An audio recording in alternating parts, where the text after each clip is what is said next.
तुमचा जन्म एका चांगल्या कुटुंबात झाला असेल, तुमच्याकडे जेवायला अन्न, राहायला घर, फिरायला गाडी असेल, तर तुमचं माइंड कसं काम करेल? समजतंय का तुम्हाला मी काय म्हणतोय ते? तुमचं पोट जर वरपर्यंत भरलेलं आहे तर तुमचं मन जेवायचा विचार करेल का? परंतु तुमचं पोट जर उपाशी असेल तर तुमचा मेंदू म्हणेल जेवण घेऊन ये, कुठनं पण घेऊन ये, काम करून घेऊन ये, काय पण करून घेऊन ये, खरंच जेवण घेऊन ये, मी पोट भरायचंय, मला भूक लागलेली आहे. आता आपल्या देशात तरुणांच्यात काय प्रॉब्लेम आहे?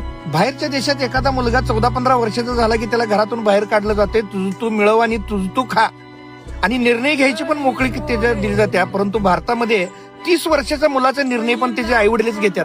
तो काय खाणार आहे, तो अंगावर काय घालणार आहे, तो कुणासोबत फिरणार आहे, तो काय करणार आहे, त्याला निर्णयच घेऊन दिला जात नाही, त्याला जबाबदाऱ्याच दिल्या जात नाही, त्याचा मेंदूच काम करायचं बंद करतोय. म्हणजे म्हणून आजचा तरुण दिवसेंदिवस खराब व्हायलाय, डिप्रेशन मध्ये चाललाय. म्हणून पालकांनो, तुम्हीच निर्णय घ्या, तुम्हाला काय करायचंय, मुलांना घडवायचंय की बिघडवायचंय. त्याला सक्षम जर करायचं असेल तर वेळीच जबाबदाऱ्या द्या.